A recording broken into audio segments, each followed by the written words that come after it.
Hey everyone, it's Julie.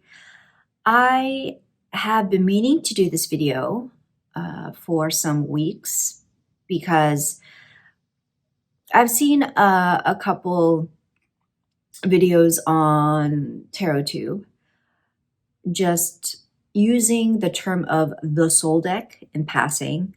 This was not the focus of the videos, just kind of a side comment like, oh, this is a soul deck, or this is my soul deck.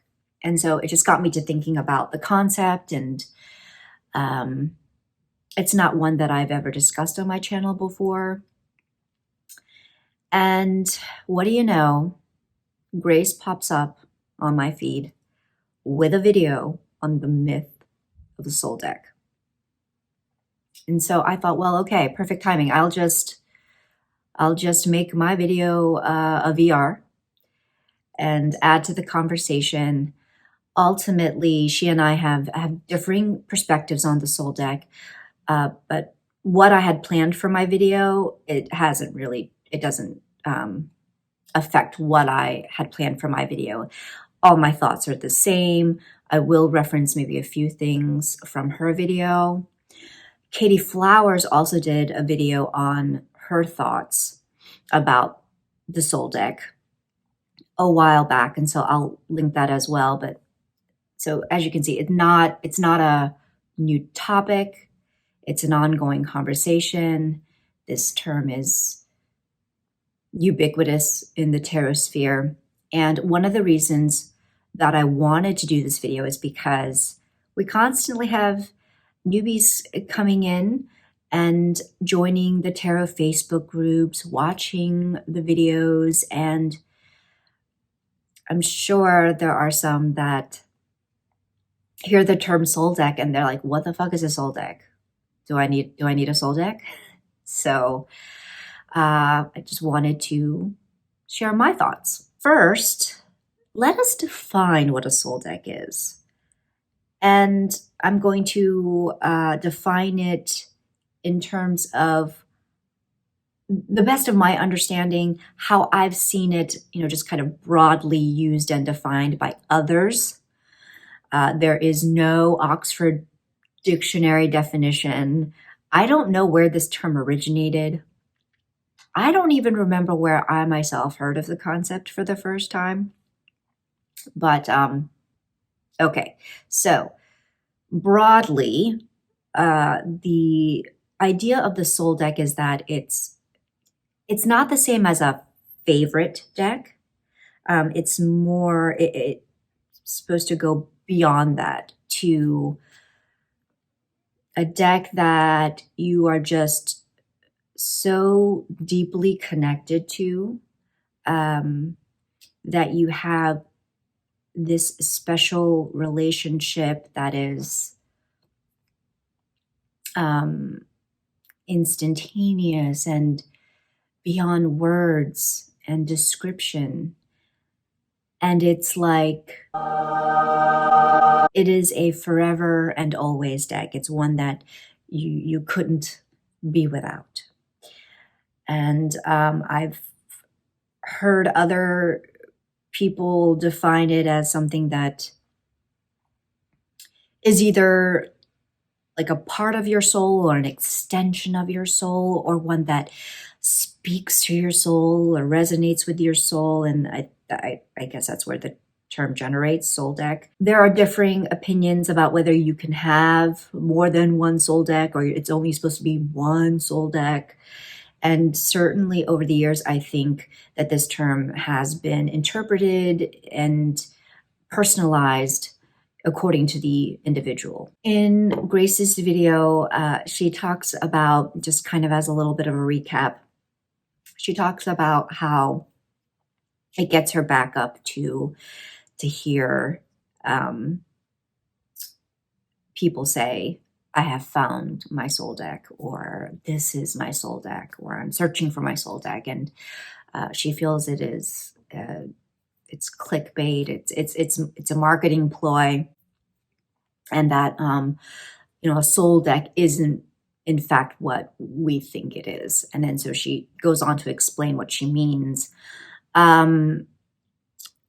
So I am not bothered personally by the idea of a soul deck, or when I hear the term soul deck, it doesn't bother me at all. In fact, I like videos on, when people talk about their soul deck. I like hearing what people have to say. In terms of the soul deck being clickbait and a marketing ploy, I haven't seen that. The channels I watch anyway, that has not been my experience at all. So it could be that Grace is watching different channels. Are there videos out there in which the soul deck is being used as clickbait? Quite possibly. But again, I've not seen it. It certainly does make for a perfect marketing ploy, to get people to be on the hunt for decks. And so they start buying all these decks. But again, I reiterate, that's just not been my experience being in the tarot sphere. So do I believe in such a thing as a soul deck? I believe when others say they have found their soul deck. Whatever that means to them, I believe it. Their joy is my joy. I myself have used the term in the past, certainly not as a marketing ploy. I mean, my channel is a very small channel, and this is not why I've come onto TarotTube, to market and to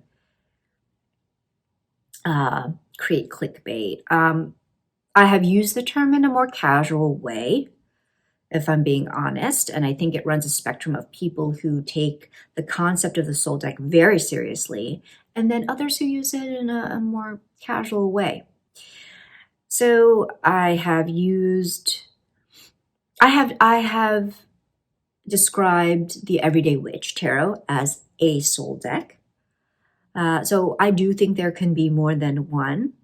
How do I define a soul deck? Well, for me, a soul deck is more like a kindred. And so I've actually been using that term more than anything. I haven't really used soul deck lately, but I just see those kind of special decks as my kindred. Doesn't mean that I will never use the term soul deck again. I'm sure I will. At the end of the day, it's just a label. It's just a label, and I'm not trying to piss off people who take the concept super seriously. I think it's natural for us to want to have that unique connection with the deck. I mean, who wouldn't want that? I think it's natural. And so I think it is easy to want to seek out that connection and be on the hunt. And that's where my concern comes in. And that's where I agree with Grace in that it can become this desperate hunt for this soul deck that just it's setting yourself up for disappointment. And I think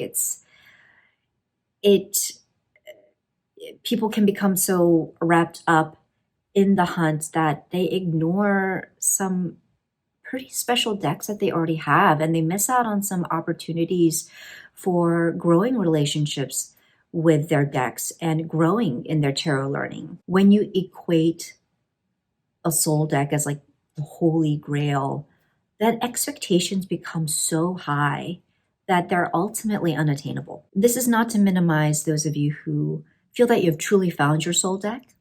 If that is the case, then once again, I believe you. I celebrate with you.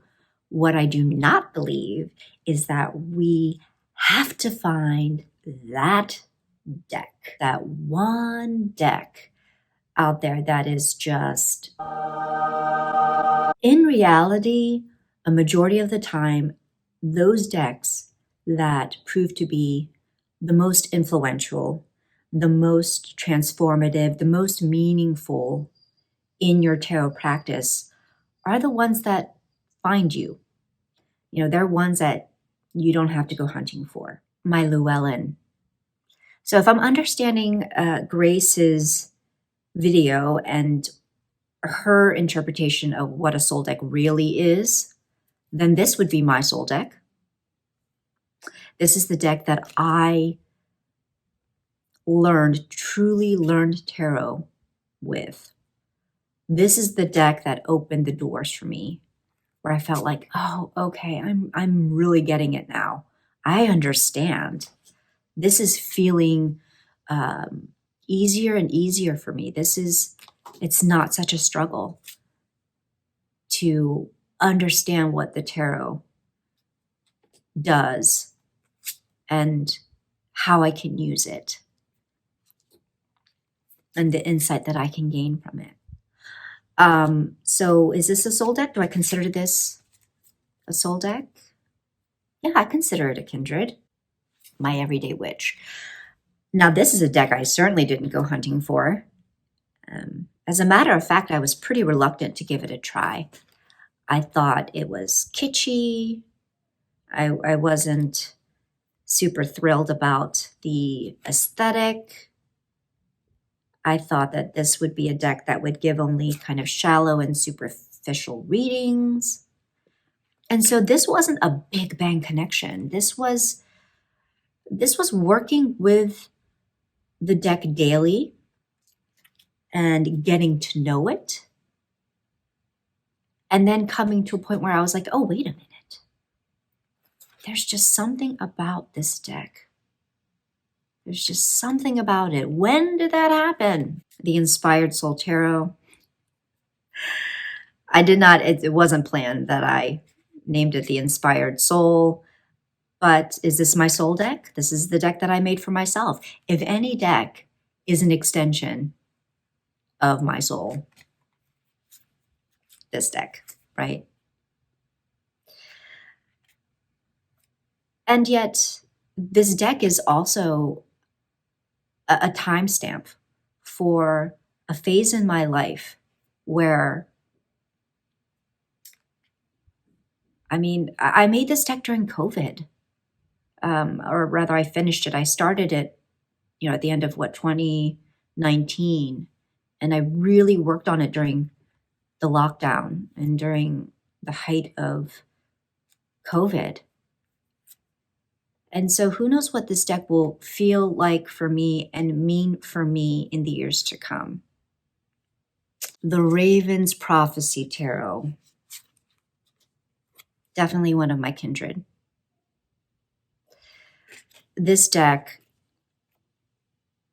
when people say that their soul deck is just, it's just something that they can't describe. Like, I get that. Because there's just this feeling that comes over me every time I pull out this deck that is, it speaks to me in a way that it is hard to put into words. And this is a deck that offered different ways for me to visualize and to interpret some of these archetypes. The beautiful Kriya Tarot. I got teary-eyed when I received this deck and laid hands on it. Is that an indicator of a soul deck? Maybe. This deck is an illustration of my culture and my ancestry. Does that make it a soul deck? Does that, for me, make this a kindred? Yeah. I can with confidence say yeah, even though I've only begun using the deck and I haven't worked with it that much, but yes. So my point being here is that I personally find the concept of the soul deck fluid. It's personal, and that's just me. These are my kindred. These are not necessarily decks that were easy breezy to get to know. And there are some that I don't use every single day or very often or even much at all anymore. For those of you who believe in the idea of the soul deck or a soul deck, and you feel like you haven't found one yet, I would just encourage you not to get caught up in the hype or the hunt for a soul deck.